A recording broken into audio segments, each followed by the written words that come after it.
አሁን ኢትዮጵያዊነት የምንለካበት አማራነት የሚለካበት ቀጭኗ ሰዓት ላይ ደርሰናል። የመጨረሻው ያው የፈሪዱላ ምንም መሳሪያ ያላዙ ሰዎችን እየጨፈጨፈ ወጥቷል ማለት ነው። ካላማው አንዱ ስለሆነ የምጠብቀው ነው። ሰሜን ሸዋ ላይ በተለያየ መንገድ ስልጠና እየወሰዱ አሉ።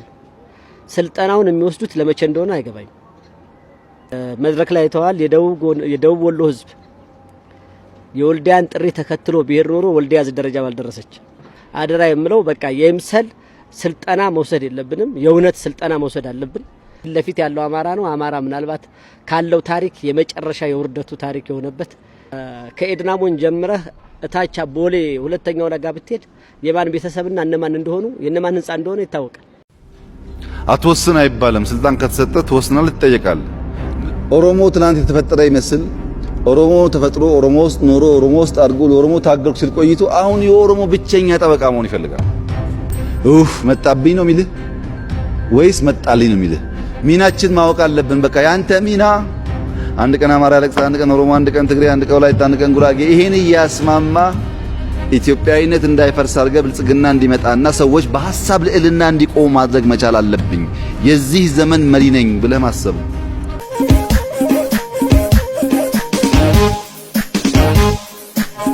ሮጠ ወደ ራስ ሸለቆ ከገባ ተበላሸ ነገር። በየጓዳው ሁለት ሰው ሶስት ሰው ተቧድና ይሄ ነገር እዛ ነገር እዚህ ነገር ማለቷን ከዛም ካለፈ ፌስቡክ ላይ ደፋር ኮክ በስምህ ካልሆነም በሌላ ስም። ስለዚህ ባይጠላን ባይማረር በአምስት አይደለም በ10 ስብሰባ ባያነሳን እንቅልፍ ቢያጣ አይገርምም። ኃላፊነት በዚህ መንገድ እስከተወጣ ጋዜጠኛ ሀብታሙ አያሌው በፍጹም ተረጋጋ። እስክንድርን መውደድ ማምለክ መብት ነው።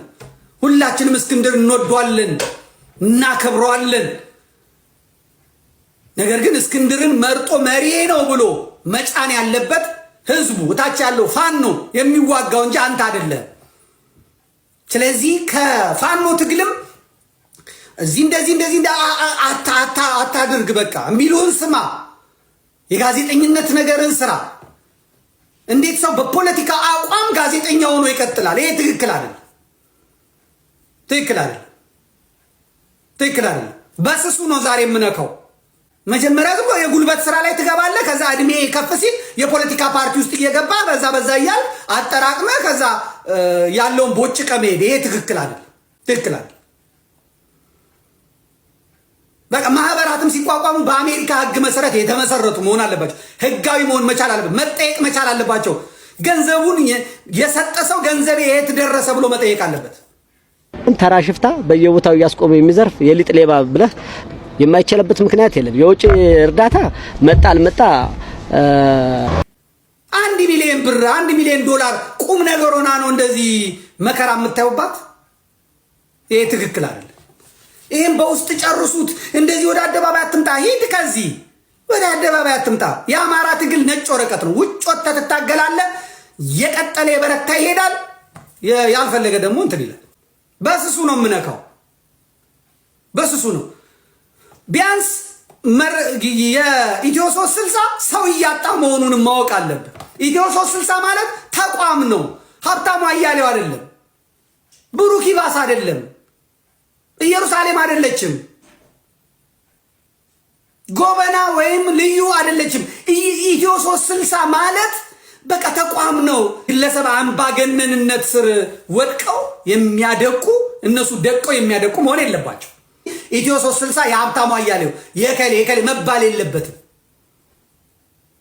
ዘመዴ ነጭ አንዱ የኔ ነው የምለው እኔ እንደ መረጃ ቲቪ አንድ አባልነቴ። ሁለተኛ መረጃ ቲቪ ኤልያስ ክፍሌን ምናምን መናገር የፈለገ ሰው መረጃ ቲቪ ላይ አይደለም፣ እንደዚህ ቲክቶክ ከፍቶ ፌስቡክ ላይ ነው እንጂ መረጃ ቲቪ ላይ ተቀምጦ መረጃ ቲቪን መስደብ ማዋረድ፣ ይሄ በጣም ወራዳነት ነው። በጣም የቆሸሸ ተግባር ነው። ከአንድ መምህርም አይጠበቅም፣ ከአንድ ጋዜጠኛም ከአንድ ትልቅ ሰውም አይጠበቅም።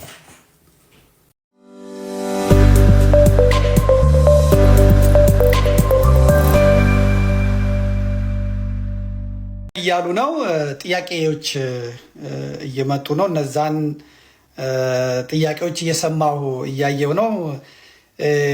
በአዲስ አበባ ከተማ ብዙ ሰዎች ቤቶቻቸውን ለንግድ ስራ አውለዋል ተብለው አዲስ መቀጮ እንደመጣባቸው ነው የሰማሁት። እና የሚደውሉትም እኔ እንኳን ከዓለም ባንክ አካባቢ ነው ሲደውሉልኝ የነበሩት። ምንድነው ከአያት አካባቢ ከሲኤምሲ አካባቢም ዛሬ ጠዋት የ3 ሰዎች እንትን ተቀብያለሁ። ሸገር ሲቲ የሚባለው ከየት እንደሆነ አላቅም፣ አዲስ አበባን ያጠረው ይመስለኛል።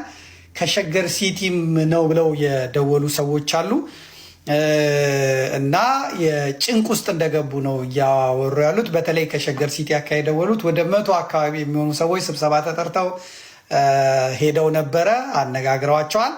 እንግዲህ ምንድነው ቤት ያላቸው ሰዎች አሉ እና መኖሪያ ቤታቸው መንገድ ዳር ሲሆን በኢትዮጵያም ቤትም የተለመደ ነው።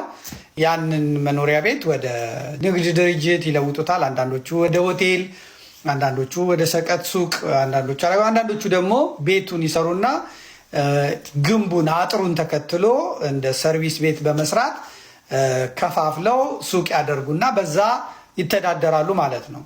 አንዳንዶቹ ደግሞ መሬቱን ለመኖሪያ ቤት ተብሎ ይሰጣቸዋል። ለምሳሌ አትሌቶች መሬት ይሰጣቸዋል፣ መንግስት ይሸልማቸዋል።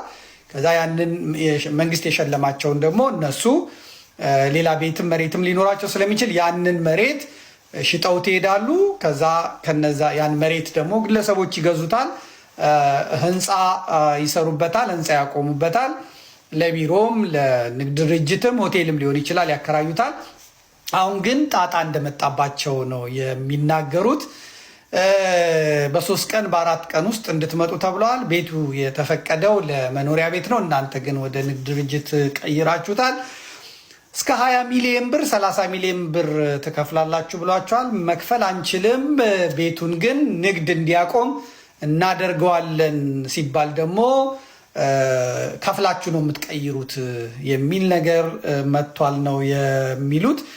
ብቻ ሰሞኑን አልቃሻው በዝቷል በጣም በሚገርም ሁኔታ ማለት ነው። እና እባክን ድምፁ ነን የሚሉ ሰዎች ናቸው የመጡት። እነዚህ እንግዲህ ባለሀብት የነበሩ ናቸው። የትግራይ አካባቢ ያለው ድሃ ሲሞት፣ ወለጋ አካባቢ ያለው ድሃ ሲሞት፣ ጎጃም፣ ጎንደር፣ ሸዋ፣ አሩሲ፣ ባሌ ምናምን ያለው ሲሞት የማይመለከታቸው ናቸው እነሱ። ሀገሪቷ ቀውጢ ብትሆንም እኔ ምሰራበታለኝ ከእሳቱ አካባቢ ራቅ ያልኩ ነኝ ምን አገባኝ የሚሉ ሰዎች ናቸው። ሌላውንም ደግሞ ሲል እንደ በጥባጭ የሚያዩ ሰዎችም አሉ፣ እንደ ረባሽ የሚያዩ ሰዎች አሉ። እና ነገር ግን የሚመጣው መከራ በአንድ ሀገር ውስጥ የሚመጣ መከራ ይቆያል፣ ይዘገይ ይሆናል እንጂ የማይነካው የለም። በተለይ